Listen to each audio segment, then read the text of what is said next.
अस्सलामुअलैकुम वरहमतुल्लाहि वबरकातुहू। नमस्ते, सत श्री अकाल, आदाब। Welcome to SKB world. SKB world में आप सबका स्वागत है। मैं एसकेबी आप सबका फिर एक बार स्वागत करता हूं इस वीडियो में। इस वीडियो में मैं आपको बताऊंगा कि जो CSME क्लीनिंग का जो तरीका है, मैनेजमेंट इंजन का क्लीन करने का तरीका जो है, जो मैं न्यू एरा बायस रेटिंग में इसकी टोपी उसके सर करने का जो तरीका बताया हूँ, उसमें से एक आपको छोटा सा नज़ारा बताता हूँ। आप सबको पता होगा CSME क्लीन कैसे किया जाता है। ज़्यादातर बच्चे जानते हैं 11 सीरीज़ के एबव जितनी भी मैनेजमेंट इंजन है वो सब के सब FIDC टूल्स के माध्यम से किया जाता है। लेकिन कुछ FIDC टूल्स से बनाने से आपको मैनेजमेंट इंजन को जब आप कमिट करते हैं तो कई बार हमें देखने को मिलता है कि बोर्ड नो डिस्प्ले की केसेस आ जाती है। तो यहाँ एक छोटा सा ट्रिक्स बताता हूँ, उस ट्रिक्स का आप हमेशा याद रखिएगा। ऐसा ट्रिक्स आप अपने तरीके से बना सकते हैं। यहाँ पर एक मेरे पास में एक एग्जांपल है। यहाँ पर एक LAE 541P, ये आप देख सकते हैं। LAE 541P का एक बोर्ड है, जिस बोर्ड में आपको सॉरी, ये एक बायस है, ओल्ड बायस। अगर मैं इसको खींच के यहाँ पर ME एनालाइजर में डालता हूँ, यू कैन सी हियर्स कि यहाँ पर ये, अगर आप यहाँ पर देखेंगे तो आपको ये इनिशियलाइज्ड है। इनिशियलाइज का मतलब ये है कि ये ओल्ड बायस है, किसी का ओल्ड बैकअप बायस है, राइट। तो इसको अगर मैं क्लीन करना है तो मेरे पास में एक ऑप्शन है, जो ऑप्शन है कि मैं FIDC टूल्स के माध्यम से कर सकता हूँ। FIDC टूल के माध्यम से मैं इंटेल रिपोजिटरी पैक डाउनलोड करके ये सेम वर्जन का मैं कर सकता हूँ। एक दूसरा तरीका, मैं आपको एक छोटा सा शॉर्टकट फार्मूला बताता हूँ। देखिए कैसे बना सकते हैं। ये मैंने लैपटॉप का सीरियल नंबर मंगवा लिया हूँ। ये एसर का बोर्ड है, तो मैं सीधा चलता हूँ एसर की वेबसाइट पे। Acer driver download, sorry, Acer driver download set. ये D से मेरा पेन है, चलिए सिर्फ एसर ड्राइवर लिखते हैं तो आ जाएगा। यहाँ पर एसर की ड्राइवर डाउनलोड मैंने लिखा। ये एसर है या लिनोवो है? आई जस्ट शायद मेरे ख्याल से एसर नहीं होगा, ये लिनोवो का है। यस, मैं भी लिनोवो का। अगर हम LAE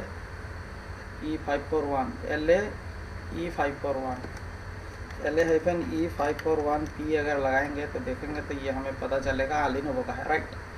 तो लिनोवो के ड्राइवर वेबसाइट को जाएंगे हम और देखेंगे वहाँ पर लिनोवो ड्राइवर डाउनलोड्स, और यहाँ पर हम आए, ये इसको हम क्लिक किए, यहाँ पर हमने ये पेस्ट कर दिया। तो एक बार और यहाँ हम सीरियल नंबर पेस्ट करके नेक्स्ट कर दिए। देखिए ये जो तरीका मैं बता रहा हूँ, इससे आपको दो फ़ायदा हो जाएगा। एक तो आप नया बायस भी बना सकते हैं, लेकिन अगर आप चाहते हैं कि आपका सीरियल नंबर बरकरार रहे, आपको बस सिर्फ ME क्लीन करना है। If you want to be clean the ME, then यही तरीका भी आपको काम में आ जाएगा। यहाँ पर देखिए, मैं यहाँ बायस के ऊपर क्लिक किया और यहाँ से ये बायस अपडेट को मैं डाउनलोड कर लेता हूँ। यहाँ पर मैंने इसको डाउनलोड किया, डन। इसको अभी डाउनलोड हो जाने दीजिए। जब ये यहाँ पे डाउनलोड हो गया तो मेरे ख्याल से यहाँ नहीं हुआ है, कहीं पर हुआ होगा। इसको खींच के यहाँ ले आते हैं, लेट इस बी क्लोज। और जैसे ये आप सब जानते हैं, और अगर नहीं भी जानते हैं तो आप सबको अलग अलग एक्सट्रैक्टर का इस्तेमाल करना ज़रूरी पड़ता है। तो आप इनोवा एक्सट्रैक्टर यहाँ से, जो लोग SKB की फास्ट ट्रैक कोर्स किए हैं या जो लोग SKB की न्यू एरा बायस रेटिंग कोर्स परचेज़ किए हैं, ये उनके लिए अपग्रेडेशन से बच्चे ज़्यादातर कहते हैं कि सर आप इस मॉडल का नहीं दिए, उस मॉडल का नहीं दिए। मैं इनसे यही बोलता हूँ कि मैं एक थॉट दिया हूँ, उस थॉट को लेकर आप कितना प्रकार का कनेक्शन बना सकते हैं ये आप पे डिपेंड करता है। जैसे मैंने बताया कि ME clean, CSME clean, TXE clean, TXE clean का तरीका मैंने बता दिया हूँ, लेकिन कुछ तरीके के से हट के आप अपने आप को जोड़ सकते हैं। जैसे देखिए, ग्राफिक्स डिजाइनर होता है, वो क्या करता है, बेसिक चीज़ जानता है, मतलब कैसे फोटोशॉप को रन करना है वो जानता है। लेकिन वो एक डिजाइनिंग बनाते बनाते वो अपना सारे नज़रिया को इस्तेमाल करके एक नया डिजाइनिंग बनाता है। ये बायस एडिटिंग भी कुछ उसी तरीके का है। इसमें संभव नहीं है कि हर चीज़ आपको सिखाया जाए, कुछ चीज़ आपको सिखा दिया जाएगा और बाकी आप उसका मल्टीप्लिकेशन करेंगे। तो यहाँ पर देखिए मैं इसको एक्सट्रैक्ट किया और यहाँ लेकर आ गया, और अगर मैं इसको एक्सट्रैक्ट कर लेता हूँ, थोड़ी सी प्रोसेस जो है ना इसमें जो नए बंदे होते हैं उनके लिए थोड़ा सा प्रोसेस लंबा ये नज़र आएगा, लेकिन जिनकी सेटअप बन चुकी है और जो बायस थोड़ा बहुत एडिट करते हैं ये उनके लिए बहुत बेस्ट तरीका रहेगा। देखिए यहाँ पर ये मैं आ गया, तो अब देखिए इसको मैं सीधा नया बायस बना सकता हूँ। ये इनसाइड एमी का बायस है, तो मैं सीधा यहाँ जाके बायस IMG लिख के मैं सर्च कर सकता हूँ बायस IMG। और जब यहाँ पर देखेंगे तो हमारा जो AFF जहाँ से स्टार्ट हुआ है वहाँ से 8 MB को हम सिलेक्ट कर लेंगे, 800000 और यहाँ पर देखिए इसको मैं कॉपी कर लेता हूँ और न्यू फाइल देखिए कंट्रोल भी कर लिया। इस तरीके से ये हमारा नया बायस, एक तो पहले क्लीन बायस जो हम वेबसाइट से हमने बना लिया, ठीक है ना, LA-E541P.bin, ये हमने एक नया बायस बना लिया। आप चाहे तो इंस्टेड ऑफ दिस, इसके बदले आप ये बायस का आप इस्तेमाल कर सकते हैं, इस बायस का। अगर आपको ऐसा लगे कि नहीं मुझे तो नया बायस डालना नहीं है, I need to be just the management engine cleans, तो देखिए यहाँ पर आपको मैं खींच के दिखाता हूँ। इसका मैनेजमेंट इंजन जो है ये भी लगभग आपका 11 सीरीज़ की 11.8 की है, और पावर डाउन मिटिगेशंस जो है ना 9 में है।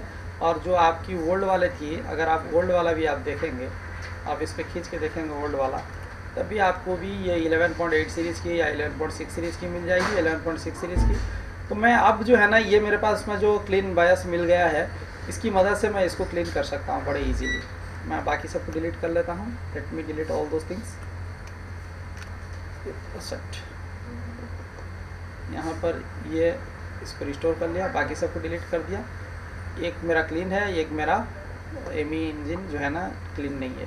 अब देखिए मैं इसको क्या करता हूँ, जो क्लीन वाला है मैं उससे एमी रीजन जो है ना एग्जैक्ट साइज का यहाँ से राइट क्लिक करके एक्सट्रैक्ट एजिज कर लेता हूँ, और यहाँ पे मैनेजमेंट इंजन जो है ना मेरा मिल गया। ये देखिए ये मेरा मैनेजमेंट इंजन जो है ना ये मिल गया।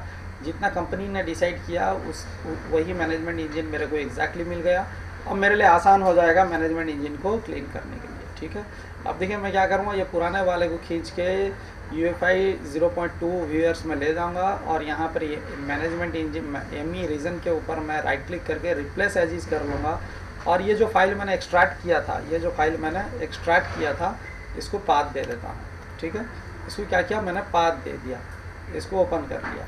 अब जब ओपन कर लिया तो फाइल में जाके मैं सेव इमेज कर लेता हूँ, और यहीं पर दे देता हूँ CSME clean, CSME.bin करके एक नाम दे देता हूँ, CSME.bin करके नाम दे दिया, यस कर लिया। देखिए 1 सेकेंड में मेरा यहाँ पर CSME clean करके यहाँ पे मेरा बन गया। अब इससे क्या हुआ नहीं, इससे आपका एक मसला ये हो गया कि अब इसके अंदर में ओल्ड बायस रह गई, ओल्ड बायस रीजन रह गई, नई एमी रीजन आ गई। यानी कि जो काम आप FITC टूल्स के माध्यम से किए होते हैं, रिपोजिटरी पैक डाउनलोड करके या कहीं से अरेंज करके, और कई बार मैं क्यों मना करता हूँ FITC टूल से करने के लिए, क्योंकि कई बार जो हम प्रोफाइल सिलेक्ट करते हैं, FBME का जो प्रोफाइल सिलेक्ट करते हैं, वो कई बार V-Pro नॉन V-Pro मॉडल के लिए बड़ा दिक्कत का सामना करना पड़ता है। और उससे क्या होता है, बोर्ड कई बार नो डिस्प्ले की केसेस हो जाती है, कई बार रैम डिटेक्ट नहीं करती, कई बार डेड भी हो जाता है। यही वो रीज़न है जिसके लिए मैं ऑटो सॉफ्टवेयर्स को डिनाइड करता हूँ। ये इस तरीके से आप अगर थोड़ा सा अपने आप को प्रैक्टिस करेंगे तो आपके पास में बहुत कुछ चेंजेस होते हुए नज़र आएगा, और आप बहुत कुछ बायस के ऊपर में आपके कॉन्फिडेंस आ पाएगा। एक और नज़रिया मैं आपको दिखाता हूँ। यहाँ पर देखिए मेरे पास ये दोनों हो गया, ये भी हो गया और ये भी हो गया। अब ये तो पूरा क्लीन बायस है, बायस रीजन भी क्लीन है, एमी रीजन भी क्लीन है, डिस्क्रिप्टर भी क्लीन है, everything is clean bye OEM। यहाँ पर मेरा सब कुछ रहा ओल्ड, और सिर्फ CSME जो एमी रीजन है वो मेरा क्या हो गया, न्यू मैंने इस पर इंसर्ट कर दिया। ये इंसर्ट करने का एक तरीका है, ठीक है। एक और मैं आपको दिखाता हूँ, एक और मुद्दा। जैसे कि आज मेरे पास आया एक बोर्ड NMB453। NMB453 में क्या है, मेरे पास में ऐसा मुद्दा आया है NMB453। इसमें क्या है कि मेरे पास में जो बोर्ड आया था वो था डिस्क्रीट बोर्ड, यानी कि NVIDIA वाला बोर्ड। और जब मैंने इसकी सीरियल नंबर से इसका सीरियल नंबर ढूंढने का कोशिश किया बोर्ड का, so I did not get out the serial number from the बोला लैपटॉप, उसमें स्क्रैच हो गया था। तो अब मेरे पास में एक मसला ये था कि अब उमा वाला बायस जो है ना मेरे को पूरी वेबसाइट में मिला। तो अब मेरे पास में अब मैं क्या करता हूँ, इसकी टोपी उसके सर करके कैसे इजीली मैंने बनाया उसको, मैं आपको एक छोटा सा नज़ारा दिखाता हूँ। मैंने वेरी सिंपल क्या किया, पहले गया गूगल में जाकर सिंपल सर्च किया। देखिए मैं आपको मेरा थॉट बताता हूँ, NM-B453 अब ये बायस करके मैंने सर्च किया। अब यहाँ पर देखिए मैं पहले भी बता चुका हूँ कि आप दुनिया का कितने भी पेड वेबसाइट है उसका परचेस कीजिए, कोई दिक्कत नहीं है, और करना भी चाहिए। सारी फोरम्स का आप विजिट करना चाहिए, चाहे वो इंडियन का हो चाहे बाहर का हो, कुछ भी हो। You can also connected with theirs, क्योंकि आने वाले समय में जो बोर्ड्स की बायस आप बनाएंगे वो उसके लिए आपको बहुत सारे वेबसाइट की आवश्यकता पड़ेगी।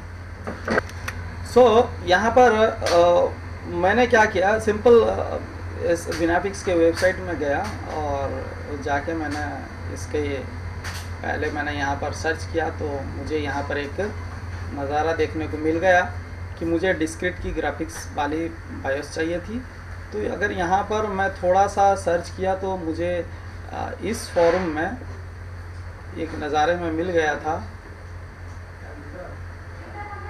यहाँ पे देखिए किसी बंदे ने लिखा है कि please try this working bias with AMD GPU, मतलब जो ग्राफिक्स था वो AMD का था और ये उसका बायस जो है ना ये वर्किंग कंडीशन की बायस है।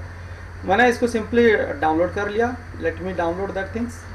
अब इसको जब डाउनलोड कर लिया तो मैं एक चीज़ की कंफर्म हो गया। पहली बात है कि बंदे बोल रहा है कि ये वर्किंग है, चलिए इसकी बात मान लेते हैं कि वर्किंग है, ठीक है। लेकिन क्या इसमें क्लीन एमी होगा? अगर क्लीन एमी नहीं होगा तो I need to be clean the ME, ठीक है, पहली बात। दूसरा चीज़ इसमें क्या है कि इस बंदे ने बोल रहा है कि ये ग्राफिक्स का बायस है। सो देखिए यहाँ पर बड़ा आसान है आपको काम करना। पहले मैंने डाउनलोड कर लिया, लेकिन इसके साथ साथ मेरे को यहाँ पर एक और चीज़ को भी ध्यान देना ज़रूरी होता है। वो क्या है, यहाँ पर आप देख सकते हैं ये जो मॉडल नंबर है इसको भी मैंने क्या किया, यहाँ से कॉपी किया और सर्च गूगल किया। तो अब ये मेरे को देखिए यहाँ पर ये PC सपोर्ट में लेके जा रहा है जो लेनोवो की वेबसाइट में डाउनलोड करने के लिए। यहाँ से मैं क्या करता हूँ, अब इसकी जो बायस है उसको डाउनलोड कर लेता हूँ, ठीक है। जो बायस फाइल है, let me download this things. अब इसको डाउनलोड करके क्या करूँगा, मैं इसका एमी रीजन उसकी बायस के अंदर मैं इंसर्ट कर दूँगा। The same process. अब इससे क्या होगा, मेरे पास में डिस्क्रीट वाले का बायस रीजन आ जाएगा प्लस न्यू एमी रीजन मैं इंसर्ट कर दूंगा और मेरा काम बन जाएगा। और मैंने ये करके मेरा काम भी मैंने ऑलरेडी सुबह से already I done that things. उसको एक दूसरे सर्विस सेंटर से रिटर्न आया हुआ था और मुझे मालूम है कि ये अगर ये बायस अगर हम डालेंगे तो ये उमा का बायस तो चलेगा नहीं, मुझे ग्राफिक्स को फिर कन्वर्ट करना पड़ेगा। लेकिन बंदा बोल रहा है कि मेरे को ग्राफिक्स की कन्वर्शन करना नहीं है। सो यहाँ पर मैं एक प्रोजेक्ट के लिए फोल्डर बना लेता हूँ। आपको मैं बस ये आपको थॉट दे रहा हूँ, मैं थॉट दे रहा हूँ, आप इसको अपना तरीके से इस्तेमाल कीजिएगा। ऐसे बहुत से तरीके हो सकते हैं, आप अपना अपना तरीका इस्तेमाल कीजिएगा। देखिए यहाँ पर जो मैं दोनों भी बार डाउनलोड किया, let me extract this things. जब मैं इसको एक्सट्रैक्ट किया तो मैं यहाँ पर देखता हूँ कि क्लीन अगर होगा तो डायरेक्ट फ्लश हो सकता था, लेकिन अगर ये इनिशियलाइज है तो I need to be clean it. ये इनिशियलाइज है, इसका मतलब मेरे को क्या है, I need to be clean it this things, I need to clean this things. तो इसको क्लीन करने के लिए द फॉर्मूला इज सेम, वही तरीका। मैंने उसकी मॉडल नंबर सर्च किया और चला गया यहाँ पे। अब मेरे को मिल गया यहाँ पे, देखिए सेट, ये आ गया यहाँ पे। और देखिए इससे ये मैं कट कर लेता हूँ और यहाँ आ जाता हूँ और मैं इसको राइट क्लिक करके एक्सट्रैक्ट कर लेता हूँ। इजी है, ठीक है। अब देखिए मेरा यहाँ पे जो मिला तो सेम फंडा, इसको आप देख सकते हैं ये 9 MB के आसपास में, इसका मतलब इसमें कंप्लीट मुकम्मल बायस होगा और एमी रीजन भी होगी। तो मेरे को ज़्यादा कुछ करना नहीं है, I need to be do. पहले हम देख लेते हैं, अगर आसान तरीका हो तो इसमें हम निकाल लेंगे, लेकिन नहीं, पैडिंग हमारे को मिलेगा नहीं। सो यदि पैडिंग नहीं मिलता है तो हमें पहले इसे सेग्रीगेट करना पड़ेगा 8 MB में। तो इसके लिए फिर वही बायस IMG को जाऊंगा और यहाँ पर देखिए मेरा जो FF जहाँ से शुरू हुआ है, यहाँ से FF शुरू हुआ है, लगभग यहाँ से 8 MB को मैं सिलेक्ट कर लूँगा। और मैंने 8 MB को सिलेक्ट किया और कॉपी कर लिया और न्यू फाइल्स में चला गया और यहाँ पे कंट्रोल V करके पेस्ट कर लिया। अब इसको मैं सेव कर लेता हूँ। सेव एज nm-b453 अब cls.bin करके। इसका मतलब ये क्या हो गया मेरा, अब डेस्कटॉप में मेरा ये फाइल जो है ना ऑलमोस्टली जो मेरी क्या है ये क्लीन फाइल होगी। लेकिन ये क्या है, आई डोंट नो कि ये उमा के लिए है या डिस्क्रीट के लिए है, ठीक है ना, ये उमा के लिए है या डिस्क्रीट के लिए है। सो मैं इसको यूज नहीं करके एमी रीजन को एग्जैक्टली यूज कर लूँगा। देखिए 11.8 सीरीज की एमी है और जो मैंने बायस डाउनलोड किया था और उसमें अगर हम उसको भी देखेंगे तो लगभग जो है ना हमारी ये क्या है, ये भी अगर आप देखेंगे तो ये भी हमारी 11.8 सीरीज की बायस है। तो लगभग इसकी पावर डाउन जो है ना नो में कंडीशन में है, तो यहाँ का भी पावर डाउन जो है वो नो कंडीशंस में है, NPDM है, तो मेरे लिए आसान हो जाएगा इसको बनाना। तो मैं क्या करूँगा, वेरी सिंपल थिंग्स, इसको खींच के लेके जाता हूँ यहाँ पे और इससे एमी रीजन को एक्सट्रैक्ट कर लेता हूँ। देखिए एमी रीजन को मैं क्या किया, एक्सट्रैक्ट कर लिया, डेस्कटॉप में सेव कर लिया और क्लोज आउट कर दिया। देखिए ये मेरा एमी रीजन जो है ना क्लीन कन्फिगर्ड एमी रीजन हो गया होगा, क्योंकि कंपनी ने ऑलरेडी कन्फिगर करके दिया था, तो मुझे कोई FBME की पोर्टेबिलिटीज़ की रिक्वायरमेंट पड़ेगी नहीं, जो FITC टूल्स में उसको बाइंड नहीं किया जाता है। अब मेरे पास में काम आसान है, मैं सिंपल जाऊंगा यहाँ पर और UEFI 0.2 वर्जन्स को सिलेक्ट करूँगा और यहाँ पर जाकर इस एमी रीजन के ऊपर राइट क्लिक करके रिप्लेस एजिस करूँगा और डेस्कटॉप में मेरा वो एमी का फाइल है, ये रीजन एमी, और मैं इसको क्या करूँगा, सेव इमेज एज कर दूँगा, यहाँ पे cls.bin कर दिया और सेव कर लिया। तो यहाँ पे देखिए मेरे को आ गया, मिल गया ये CLS bin को। अगर मैं यहाँ पर सर्च करके देखूँ खींच के तो ये मेरा कॉन्फ़िगर्ड फाइल हो गया और 8 MB का है। अगर आप देखेंगे तो 8 MB का फाइल है। तो ये मेरा क्या है, इस ओल्ड बायस को मैं सिंपली क्लीन कर लिया, CSME क्लीन कर लिया। इसके लिए मुझे ना FITC टूल्स की आवश्यकता पड़ी, ना मैं हेक्स में जाकर उसको कॉपी पेस्ट करके अनकन्फिगर्ड का मसला मेरे को सामने नहीं आना पड़ा। तो ये एक तरीका है, थॉट है, आप कैसे अपना काम कर सकते हो, ये कैसे आप मल्टीप्लिकेशन कर सकते हो बायस के ऊपर में, बहुत कुछ है इसमें। और एमी जब हम रिप्लेस करते हैं तो हमारे जहन में दो बात याद रखनी ज़रूरी होती है, क्योंकि एमी दो तरीके की होती है, एक कमर्शियल के लिए भी होती है और एक कंज्यूमर के लिए भी होती है। तो इसमें ज़्यादातर फ़र्क एक और भी होता है, एक vPro होता है और एक नॉन vPro भी होता है। तो ये CPU के ऊपर में डिपेंड करेगा, तो इसकी भी ज्ञान मैं इसमें दिया हूँ, जो हमारी न्यू एरा बायस रेटिंग और फास्ट ट्रैक के मेंबर जो खरीदे हैं उसमें भी दिया हूँ, और ये एक अपडेट्स के तौर पे है, आपके लिए जारी कर रहा हूँ। सो उसकी भी ध्यान रखनी ज़रूरी पड़ती है। मैं ये फंडा इसीलिए अप्लाई किया क्योंकि उस मॉडल का जो प्रोसेसर है वो लगभग सेम है, तो उसकी जो एमी है इसमें चल जाएगी। और मैंने इसी तरीके से करके उस बोर्ड को रेडी किया और बायस को भी मैंने SKB वर्ल्ड की टेलीग्राम चैनल पे अपलोड कर दिया हूँ B453 की। तो ये एक सिंपल सा थॉट है, आप कैसे काम कर सकते हो। टूल्स बहुत से हैं, तरीका बहुत से है और चॉइस आपका रहेगा। अब ऐसे में क्या है, आपको अपनी अंदर का आर्ट को बाहर निकाल के लाना पड़ेगा। अगर आप अपनी अंदर के आर्ट को नहीं लेकर आके आप यही थॉट करते रहेंगे कि इसको भी सर को बताना चाहिए था, उसको भी सर को बताना चाहिए था, लिनोवो के सारे मॉडल्स को बताना चाहिए था, डेल के सारे मॉडल्स को बताना चाहिए था, नो, ये आप अपना डिसीजन आप खुद लीजिए। एक रास्ता मैं थॉट दिया हूँ, एक विज़न दिया हूँ, आप उसके रास्ता को तय कीजिए। सो ये एक तरीका था जहाँ पर मैं आपको दिखाया कि कैसे बिना FITC टूल्स के भी हम एमी को क्लीन कर सकते हैं। और आजकल सोशल मीडिया में, टेलीग्राम चैनल में लोग अपनी एडवर्टाइजमेंट दे रहे हैं कि हमारे पास में ऑटोमेशन सॉफ्टवेयर है, पतंजलि LB++ है, जो कि एकदम बेकार फालतू है और उससे हम एमी क्लीन कर सकते हैं। मैं सिर्फ ये मैसेज देना चाहता था कि बंदों को कि अगर आप कुछ सीखना चाहते हो तो अपने आप में मेहनत करो। ये जो सॉफ्टवेयर वेफ्टवेयर का चक्कर है ना, इसके पीछे मत दौड़ो, ये पैसा आप खर्चा करते ही जाओगे, कोई फ़ायदा ही नहीं होगा। फिर मेरे को रोज़ सुनना पड़ेगा वैसे ही फ़ोन में, सर 2 लाख खर्चा कर दिया, दिल्ली वाले ने लूट लिया, मुंबई वालों ने लूट लिया, फलाना ने लूट लिया, अमके ने लूट लिया, कोई फ़ायदा नहीं होगा। तो दूसरों को दोषी ठहरा के कोई फ़ायदा नहीं है, वरन आप खुद से मेहनत करना सीखो। ये सारे चीज़ कोई नहीं सिखाएगा, ये आपके अंदर की कला है जो बाहर रिप्रेजेंट करे, आपकी पैशंस आपकी वर्कआउट को शोबाजी करेगा। यदि आप पे पैशंस नहीं है, आप दूसरों पे निशाना उठाते रहोगे, फिर कोई फ़ायदा ही नहीं है ना। कर भला तो सो भला, अगर खुद नहीं करे तो फिर क्या भला, कुछ नहीं हो सकता। तो चलते चलते यही बताऊंगा कि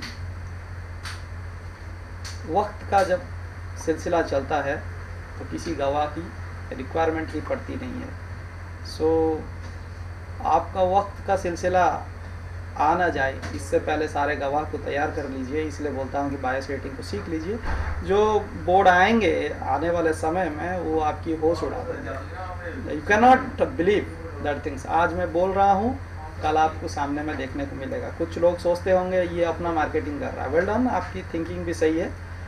मैं अपनी मार्केटिंग कर रहा हूँ, इट इज़ द फैक्ट। लेकिन साथ में मैं आपको अवेयरनेस कर रहा हूँ कि आप अपने आप तरीके से तैयार हो। मैं ये नहीं कह रहा हूँ कि आप मेरे से सीखिए, मैं कह रहा हूँ कि आप अपने से सीखो या किसी से भी सीखो। Whatever where you are going to be learn, you can learn that things. किसी से भी सीखो, मेरे को उससे कोई लेना देना नहीं है। तब तक के लिए अपना ख्याल रखिए। बहुत बहुत शुक्रिया। जज़ाकल्लाहु खैर। अल्लाह की बरकत। अल्हम्दुलिल्लाह। कल से